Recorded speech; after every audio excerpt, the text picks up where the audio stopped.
可以问一两个问题。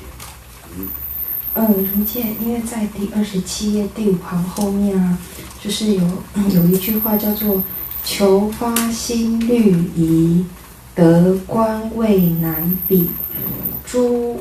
等，第几页呢？第27页。第5行后面。他这边有一句，想要跟仁波切确认一下。好的。就是求发心虑疑，得官位难比。等一下，我找一下。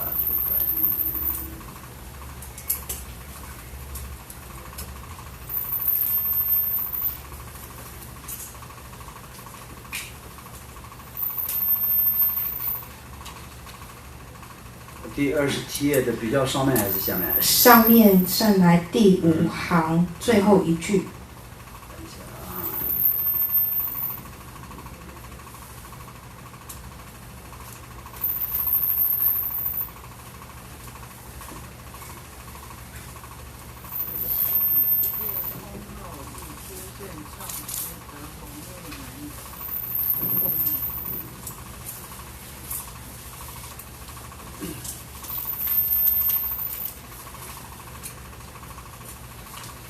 就是在或此人身宝、摩尼宝在更后面，就是有一个殊胜上师的在后面那一句。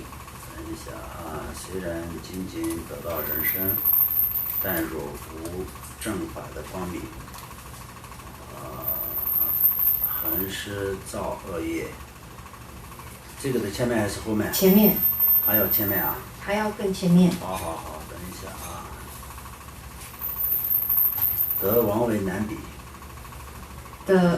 得王位难比，再往后就是得王位难比，诸无恭敬者岂不是等办？他后面这个就是他后面这一句，求发心虑疑，得官位难比，诸无悲心者，岂不见抛石？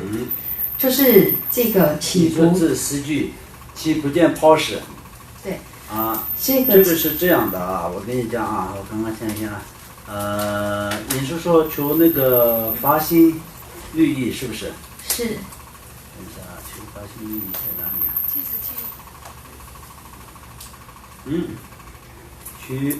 ？77。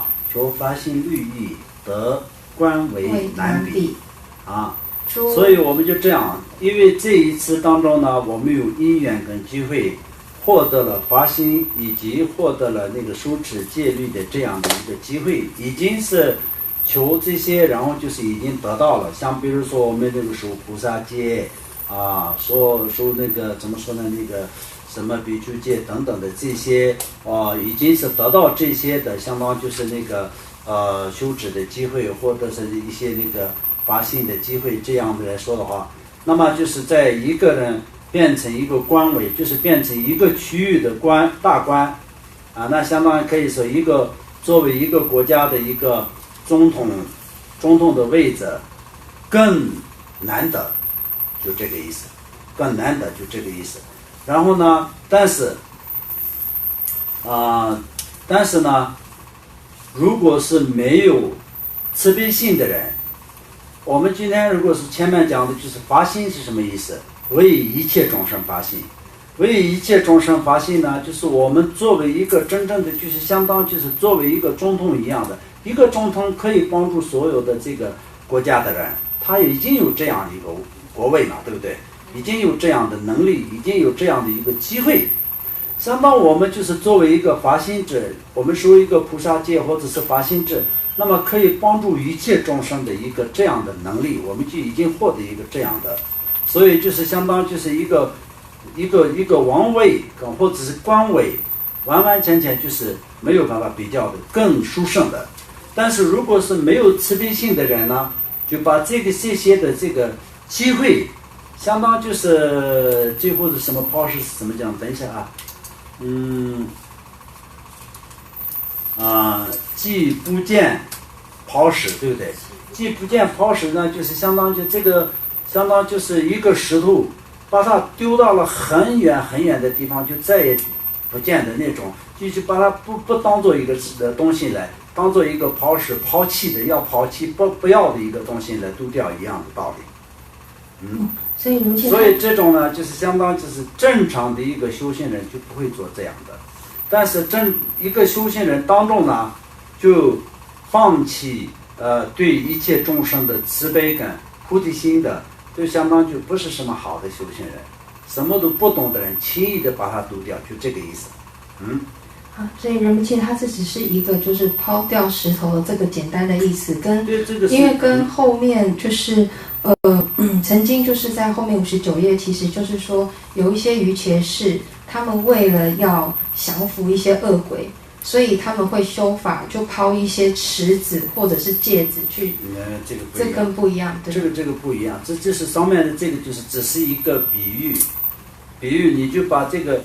你今天拿在一块黄金在你的手中，你就丢过去是不可能嘛，对不对？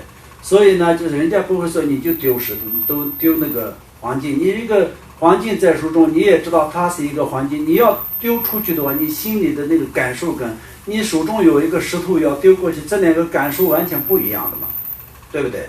但是就一块石头，你在你的手中，你要丢过去是很轻易的，就对它没有一点点的执着。可以丢过去，但是你就手中有一个黄金，你知道它是一个黄金，你要丢出去的话，你心里一定有各种各样的想法。从实践一个人来说的话，就像这样的道理，你就前面的这些这么珍贵的东西，都是你把它当做一个石头一样丢出去，就很远的地方，就这样的一个意思。好，谢谢仁波切。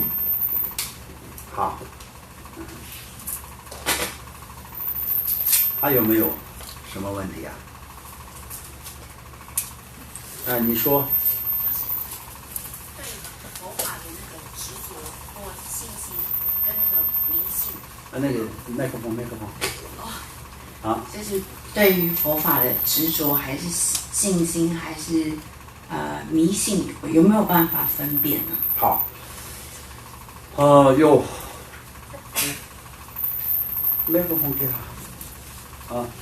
对佛法所谓的执着是一种说法，迷信也是一种说法，信心也是可以说是一种说法。这三种的分别是什么？迷信是因为什么样子就有这种说法。如果是有些不了解佛法的人，从他们的手中说出来的所谓的迷信是什么呢？他们的认为呢，所有的有信仰佛教者都是一种迷信他是为什么这样说？因为佛法本身的这个功德他不知道，所以就是他所谓的就是佛法不是什么真正的可以值得信心的一个东西，它没有什么根据的。只是一种迷信，就是说好像应该是会有，就是佛法是他们把佛法是当作是神话故事一样看，信仰之来说都说那些是迷信者，这是一种说法。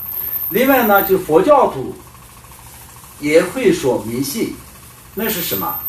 那是就是知道了佛法的功德，它并不是说佛法本身是不好的东西，但是说迷信者是什么意思？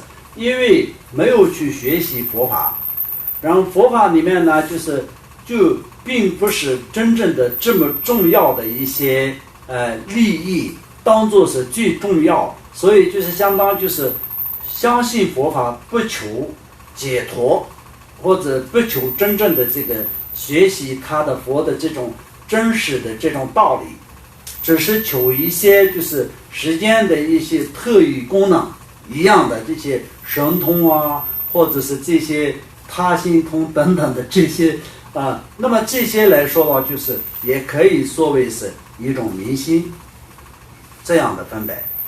那么本身的这个佛教，相信佛教是不是迷信？那当然就不是迷信，因为佛法是有根据的，有那个怎么说呢？那个它是有真实的真理佛陀所讲的都是实践一切的真实的一个真理那么世间轮回的真相，并没有讲什么其他的。那么所谓的佛法的执着，那很多人说佛法的执着相当于就是求法的心很重，而且是一生当中我一定要修行，一定要修行，一定要修行，这种人是不是执着？这不是执着，这是非常好的，而且是修法是为了什么？要解脱。一切佛一切菩萨都是只有这样的那个求法的心跟修法的心很强，而且是要解脱的心很强，才是会成佛的。这不叫执着。执着是什么？对时间轮回的贪心贪着，这就是执着。所以就是有的人就是说人不能贪心，当然是对，真实是这样的。但是我们佛教徒所讲的，佛经里面所讲的不要贪食，并不是说你不要修行。那实践人又说人不是不要贪心吗？所以我们什么都不要贪心，刚刚好就好。对佛法也不能特别贪心不能那个怎么说呢？贪法也不行。这种的说法是实践人说出来的，并不是真正的道理。你对佛法有这么的需求，有精进的需求，这不叫贪心。所谓的贪心不是这个样子的。所以这个名词呢，就是不是那个佛学里面所出来的，这个名词是只有那个实践人的口中说出来的，实践人自己用自己的智慧他想象出来的东西，所以这不叫贪心。如果这叫贪心的话，那我们刚刚所讲的那个中等般格系，他一生当中连睡觉的时间都没有在用然后就是一直在修行，那他是不是对法是最贪的一个人？对不对？所以这个不叫贪心，这就是处理心、精进心，要得到解脱的这个追求心。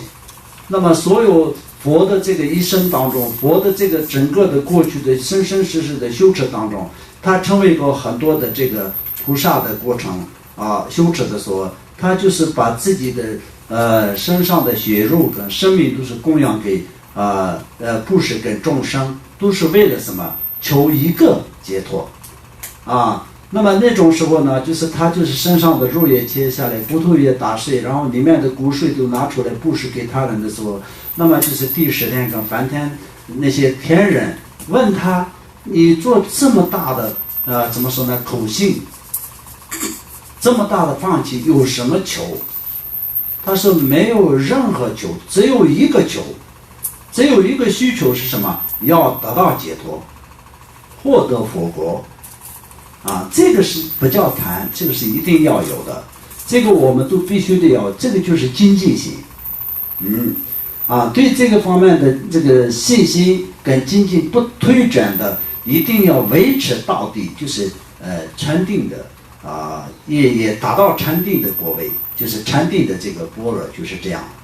然后为了这个要做布施，我们求什么？做布施求什么？求解脱，求成佛那我们就是说就相当就是在布施，这些就是不要有这个需求，不要有需求什么？不要有实践的需求。但是我们做布施必须得要求解脱，不求解脱那就是没有想法的布施没有想法的功德，没有想法的修持，这样不行的。我们要有目的，要有想法，目的是什么？要求解脱，要成佛，从时间轮回当中脱离，而且脱离的不光是我，所有的众生都是要脱离。佛教徒修行佛法不是没有目的的，有目的的，目的很大超越世间所有人的目的，就是这样。这个不叫贪心，也不叫执着。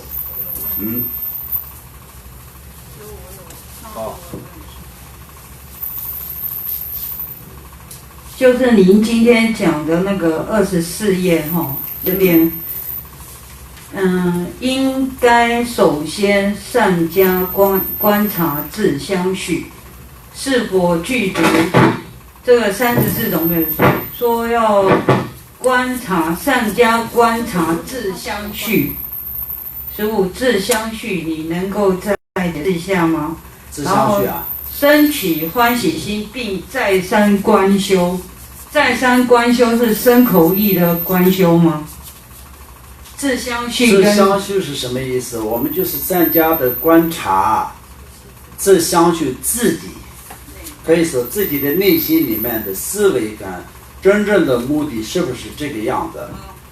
去观察，如果是不具备的话，就当下忏悔，然后就是让它具足。具足的时候呢，就再三修持，就是再一次的继续这样的一个怎么说呢？那个一般观察，一般修持，就这样的一个方法，就这个意思。自相续跟心相续，我有点一样，是一样的。很简单的讲的话，就是说自己。自己不会是包括轮回，就是无始劫轮回以来，这都没有关系。就是自己的思维。我有没有这个条件？我的心里有没有这样想？我今天虽然给一个人说了什么什么什么，但是我内心里面讲的真正的想的是这个样子吗？这样去看。我今天去听课了，坐在上师的前面，乖乖的在听课，但是我内心里面回去以后会不会做这个功课？上师讲的这些前报我如实的听了，课本也看了，但是我觉得内心里面就是对这个方面，我有没有真正的就这样课本里面所讲的一样，这些道理都是我觉得真正的对这个方面有没有升起什么信心，而且我有没有觉得真正的自己要改变，变成达到课本的要求一样。这个就是看，要观察，就是这样观察。观察是没有其他的对境，只有自己。好，还有吗？好，有的话问啊。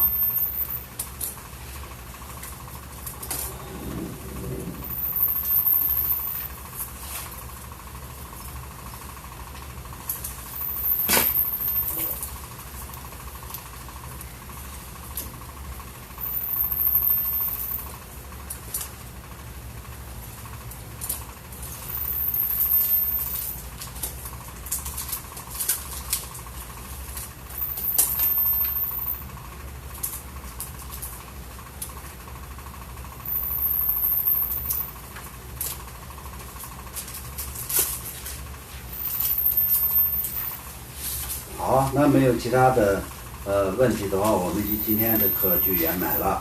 然后呢，我们就说讲课跟听课，以及在过去、现在、未来3个时间的一切功德以及一切众生的所有的功德，并在一起，一切诸佛菩萨、一切高僧大德所有的这些功德嘛。这些的那个修持之门的功德都并在一起，我们回向给一切众生，愿一切高僧大德成就主持，法轮常转，愿佛法成就诸事，然后愿所有一切的众生从轮回的苦海当中解脱，获得圆满佛的果位然后我们一起回向说南无有邦杰最关键多尼尼波占那邦杰金学个南就拉南主吧是本错人着刚着说娘巴嘎杰德然前巴当干的上波这样这拉感觉一直大概给我人的堂姐拉的我干嘛让人那堂姐嘛说了就梦老当真的问女就难的得了吧我的堂姐这个人多年你不找那帮姐姐，现在那就完了这个呀，日本做人这帮着我。